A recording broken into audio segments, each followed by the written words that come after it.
اللہ تک پہنچنے کا راستہ قربانیوں سے ہو کے جاتا ہے۔ آپ سب متوسط یا غریب لوگ بیٹھے، میرے نبی جیسا غریب پوری کائنات میں کوئی نہیں۔ میں جبوتی صومالیہ گیا ہوں، وہاں کے غربت کو دیکھ کر مجھے لگا جیسے لفظ غربت بھی ان کی غربت پہ روتا ہے۔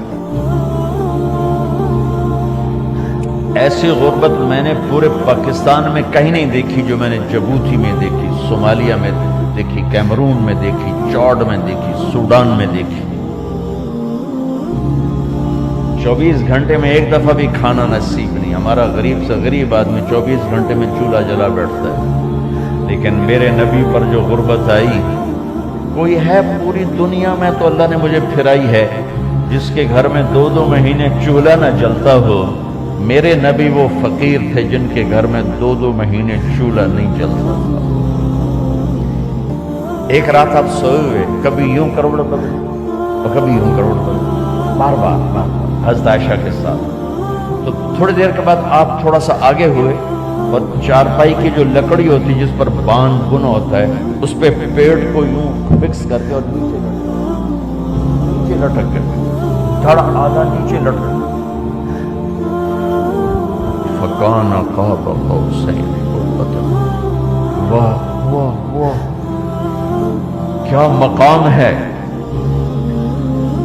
قاب قوسین، اور کیا حالات سے گزر رہے ہیں کہ یوں آدھا دھڑ نیچے لٹک گیا۔ ام عائشہ اٹھ کے بیٹھ گئی، یا رسول اللہ خیریت کیوں؟ آپ اٹھ کے بیٹھے، کہ عائشہ بھوک بہت لگی، بھوک بہت لگی، اس لیے پریشر دیا تاکہ وہ جو بھوک کی طلب ہے نا میدے میں، اس کو پریس کیا، اس لیے پتھر باندھتے تھے کہ وہ پیچھے چلا جائے۔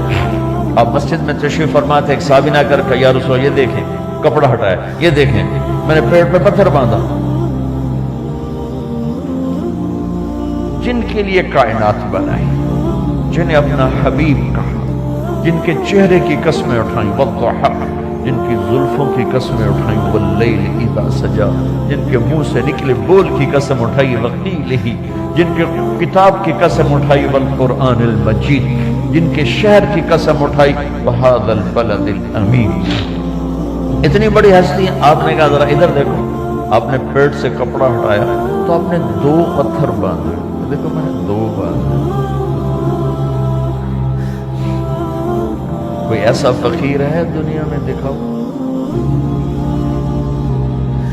عائشہ بھوک بہت لگی تو اللہ کے تو حضرت عائشہ رونے لگی، کہ یا رسول اللہ پھر آپ اللہ سے مانگتے کیوں نہیں؟ عائشہ نہیں مانگوں گا، اسی بھوک میں اللہ سے ملاقات نہیں مانگوں۔ مجھ سے پہلے میرے جو بھائی آئے انبیاء، وہ اسی فقر میں گئے، میں بھی اس فقر میں جاؤں۔ اپنے گھر میں یہ دکھ رکھا، اپنی اولاد کے ذبح ہونے کو قبول کیا تاکہ آئندہ آنے والی امت کا غریب طبقہ گلہ نہ کرے، شکوہ نہ کرے، حرام راستوں پہ نہ جائے، غلط راستوں پہ نہ جائے، اور مالدار فخر نہ کرے میں کوئی بڑا آدمی بن گیا ہوں، میری اتنی بڑی فیکٹری بن گئی ہے، میری اتنی بڑی کمائی ہو گئی ہے۔ یہ بڑائی کی چیز ہے نہ وہ چھوٹائی کی چیز ہے۔ جس سے اللہ راضی ہے وہ بڑا ہے، جس سے اللہ ناراض ہے وہ چھوٹا ہے، چاہے غریب ہے چاہے مالدار ہے۔ حضرت عائشہ فرماتی ہیں بیٹا 2 مہینے گزر جاتے تھے ہمارے گھر میں چولہا نہیں جلتا تھا، چولہا نہیں جلتا تھا، 2 ماہ گزر جاتے تھے۔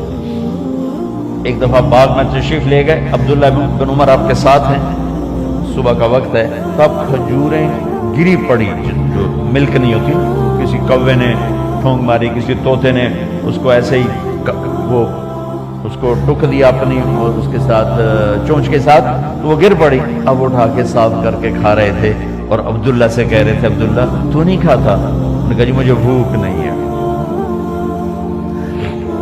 آپ نے کہا عبداللہ مجھے بھوک ہے، آج 4تھا دن ہے میں نے کچھ نہیں کھایا۔ تمہیں کوئی ہے جس کے ہاں 4 دن فاقہ چلتا ہوں؟ آج 4تھا دن ہے میں نے کچھ نہیں کھایا۔ ہمارے دسترخوان پہ کتنا کھانا اٹھا کے کوڑے کے ڈھیر میں جایا جاتا ہے۔ آج 4 دن گزر چکے ہیں میں نے کچھ نہیں کھایا. هذه صبح رابعة ما ذقت شيئا. آج 4تھی صبح میرے اوپر طلوع ہوئی ہے,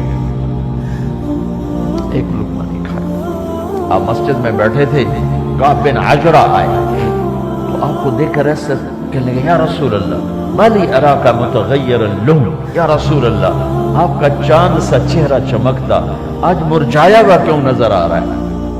تو آپ نے یوں دیکھ اپنے پیٹ پہ یوں انگلی رکھ کر کہا ما دخل جوفی ما يدخل جوف ذاتک منذ ثلاث. کہا آج 3 دن گزر چکے ہیں, پیٹ میں ایک روٹی کا ذرہ داخل نہیں ہوا. ذرہ, لقمہ نہیں, ذرہ روٹی کا ایک ذرہ پیٹ میں داخل نہیں ہوا.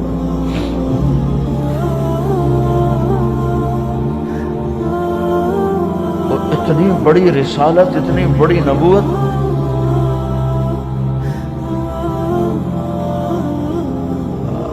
اپنی امت کے غریبوں کی تسلی کے لیے اور اپنی امت کے مالداروں کو سبق دینے کے لیے کہ اللہ رزق دے تو اپنی حیثیت نہ بھولو, اور اللہ نہ دے تو اپنے حبیب کی قربانی نہ بھولو. انہوں نے تو جان بوجھ کے یہ کیا, جان بوجھ کے, یہ نہیں کہ آپ کو کوئی تنگی اللہ کی طرف سے, جان بوجھ کے. اور سارے گھر کا یہ حال ہے. بس فاطمہ رضی اللہ تعالیٰ عنہ سے ملنے گئے, کہا بیٹے میں اندر آ جاؤں, میرے ساتھ عمران بھی ہیں, ایک صحابی تھے عرب سردار, میرے ساتھ عمران بھی ہیں. کہا ابا جان میرے گھر میں اتنی چادر نہیں کہ اپنے آپ کو چھپا سکوں, پردہ کرنے کے لیے میرے پاس چادر کوئی. تو آپ نے اپنی چادر اندر دے دی, کیسے پردہ کر, وہ لپیٹ لی. اب اندر آئے تو آپ نے پوچھا میں نے سنا تھا تو بیمار ہے, میں ذرا حال پوچھنے آیا ہوں. تو باپ کو دیکھ کے آنسو نکل آئے کہ یا رسول اللہ بیماری بھی ہے اور بھوک بھی ہے, دونوں ہی ہیں, صرف بیماری نہیں بھوک بھی ہے. بڑے بڑے مصیبتوں سے لڑ جانے والے ماتھے پہ کبھی بل نہ آیا. بیٹی کے آنسوں نے پگھلا بھی دیا اور رلا بھی دیا. آپ بھی رو پڑے, آپ بھی رو پڑے. پھر کہا میری بیٹی نہ رو, والذی بعث اباک بالحق ما دقت من 3 ایام طواقا. آج 3 دن ہے میں نے ایک لقمہ نہیں کھایا. اور میری بیٹی میں تمہیں بتاؤں, میرے رب نے مجھے کہا تھا میرے حبیب اگر آپ چاہیں تو احد پہاڑ سونا بنا دو. 10 میل لمبا چوڑا ہے احد پہاڑ, 10 میل. میں احد پہاڑ سونا بنا دوں, آپ کی خدمت میں پیش کروں. تو میں نے کہا نہیں یا اللہ مجھے نہیں چاہیے, میں ایک دن بھوکا رہوں گا, ایک دن کھانا کھاؤں گا. پھر فرمایا بیٹی کیا تجھے یہ عزت کافی نہیں ہے کہ اللہ نے تجھے جنت کی عورتوں کا سردار بنا دیا. یہ سرداری سونے چاندی میں تل کے نہیں ملی. قربان جاؤں بھائیو, اب سب ماشاءاللہ نوجوان نظر آ رہے ہو. تھوڑا وقت نکال کے اگر آپ پڑھے ہوئے ہو اپنے نبی کی زندگی پڑھا کرو, اپنے نبی کی زندگی پڑھا کرو, بڑا ایمان بھی بنے گا, حوصلہ بھی ملے گا. اب حسن حسین کو کہتے تھے میری آنکھوں کی ٹھنڈک, میرے جگر کے ٹکڑے, میرے سینے کی ٹھنڈک, میرے لاڈلے, جنت کے چاند, جنت کے سردار, میرے 2 پھول. یہ سارے الفاظ حسن حسین کے لیے ہیں. اور ان کے بھوک کی وجہ سے رونے کی آواز سنتے تھے, وہ تڑپتے تھے, لیکن روٹی نہیں مانگی ان کے لیے, روٹی نہیں مانگی. کہ اپنی امت کے غریبوں کو تسلی دینی تھی کہ اگر میں فقیر بن کے جا رہا ہوں تو تمہارے اوپر بھی امتحان ہے, چند دن برداشت کرو. آپ نے فرمایا سب سے پہلے میں جنت میں داخل ہوں گا. سارے نبیوں پر جنت حرام ہے جب تک میں نہ چلا جاؤں, اور ساری امتوں پر جنت حرام ہے جب تک میری امت نہ چلی جائے. سب سے پہلے میں جنت میں داخل ہوں گا. وما یا فقراء المؤمنین, اور میرے ساتھ میری امت کے غریب لوگوں, میرے ساتھ میری امت کے غریب لوگ میرے ساتھ پہلے داخل ہوں گے. حضرت فاطمہ کے گھر میں فاقہ حد سے بڑھ گیا تو حضرت علی نے فرمایا کہ جاؤ اللہ کے نبی سے کچھ تو مانگ کے آؤ. کچھ تو پیٹ میں جائے. زندگی میں کبھی ایسا موقع نہیں آیا. یہ ایک دفعہ اتنا فاقہ آیا کہ حضرت علی جیسی ہستی نے بھی کہا جاؤ. تو آپ تشریف لائیں اور دروازے پہ دستک دی تو اتنا پیار تھا. جب حضرت فاطمہ گھر میں داخل ہوتی، اللہ نے ہمیں اولاد کے ساتھ کیا سلوک کرنا ہے اللہ نے ہمیں اپنے نبی سے یہ بھی سکھایا. حضرت فاطمہ جب بھی گھر میں آتی، اور ساتھ ہی تو گھر تھا، دیوار سے دیوار ملی تھی، روز کا آنا جانا، تو میرے نبی بیٹھے نہیں رہتے تھے. آؤ فاطمہ کیا آ رہے، کھڑے ہو جاتے اور تیزی سے آگے بڑھتے. دروازے پر ہی حضرت فاطمہ کا ہاتھ پکڑ لیتے، ہاتھ کا بوسہ لیتے، بوسہ لے کر ہاتھ پکڑے پکڑے بیٹی کو چارپائی پہ پہلے بٹھاتے، اس کے بعد خود بیٹھتے تھے. اکرموا اولادکم، میرے نبی نے کہا اولاد کو عزت دو، پھر وہ تمہیں عزت دیں گے. ہمارے ماحول میں اکثر ماں باپ نے اولاد پہ ڈنڈا ہی اٹھایا ہوتا ہے، پھر ان میں بغاوت پیدا ہو جاتی، پھر کہتے ہیں اولاد نافرمان. آپ نے دستک دی تو کہنے لگے یہ تو فاطمہ کی دستک ہے، خیر تو ہے، پہلے تو کبھی اس وقت میں آئی نہیں. تو آپ نے ام ایمن سے کہا دروازہ کھولو. ام ایمن نے دروازہ کھولا تو آپ نے استقبال کیا، بٹھایا، پوچھا بیٹی کیا ہوا، اس وقت میں کیسے آئیں؟ کہ یا رسول اللہ بہت فقر ہے، بہت بھوک ہے، آپ کے پاس سنا کچھ مال آیا ہے، کچھ ہمیں بھی دے دیا جائے.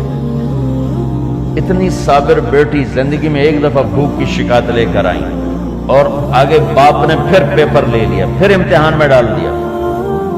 آپ نے کہا بیٹی میرے پاس 5 بکریاں کھڑی ہیں، دے دوں یا 5 دعائیں سکھا دوں؟ یہ بھی کوئی کتنا سخت موقع تھا، کتنا سخت موقع ہے کہ صبر کا پہاڑ بیٹی اتنی مجبور ہو کر آتی ہیں کہ یا رسول اللہ برا حال. تو میرے نبی کہتے بیٹی یہ بکریاں بھی لے جا، دعائیں بھی لے جا، دونوں جمع کر دیتے، یا دعائیں بعد میں سکھا دیتے، بکریاں دیتے، ایک تو دے دیتے.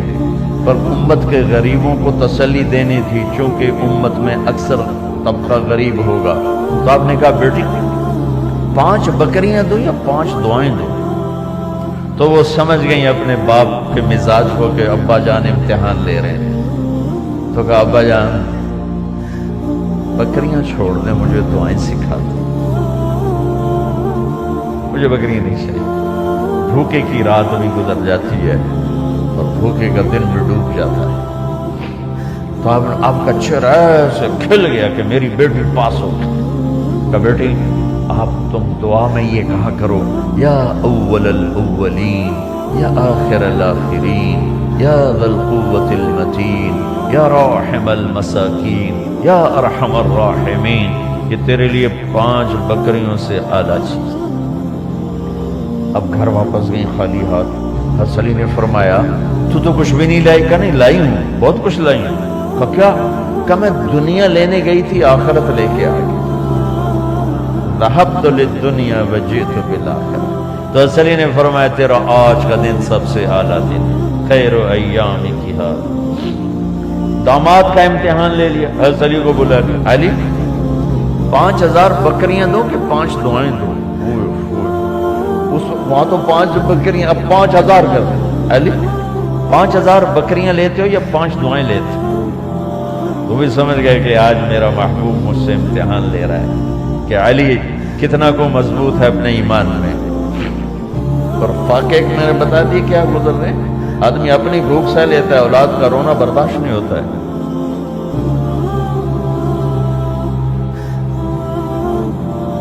علی 5 دعائیں دوں کہ 5000 بکریاں؟ حضرت علی نے عرض کی یا رسول اللہ دعائیں سکھا دیں، بکریاں نہیں چاہیے. میرا نبی کا چہرہ کھل گیا کہ میرا داماد بھی پاس ہو گیا. علی تو یہ دعا مانگا کر روزانہ، اللہم اغفر لی ذنبی ووسع لی خلقی وبارک لی فی رزقی وقنعنی بما رزقتنی ولا تذهب قلبی الی شیء صرفتہ عنی. یہ 5 دعائیں تو مانگا کر، 5000 بکریوں سے زیادہ ہے. اللہم اغفر لی ذنبی، اللہ میرا گناہ معاف کر. وسع لی خلقی، میرے اخلاق عالی شان کر. بارک لی فی رزقی، میرے رزق میں برکت دے، قننی بما رزقتنی، مجھے لالچ سے نکال دے، مجھے لالچی نہ بنا، مجھے حریص نہ بنا، ولا تذهب قلبی الی شیء صرفته عنی، جو تو نے مجھے دیا نہیں اس کی میرے اندر سے طلب بھی ختم کر دے، مجھے اس کا طلبگار بھی نہ بنا۔ کہ یہ 5000 بکریوں سے زیادہ ہے۔ میں نے تھوڑا سا اپنے نبی کے گھر کا نقشہ آپ کو بتایا۔ یہ چند دن صبر کی دنیا ہے، اللہ راضی ہو گیا تو موت سب سے خوبصورت پیغام ہے۔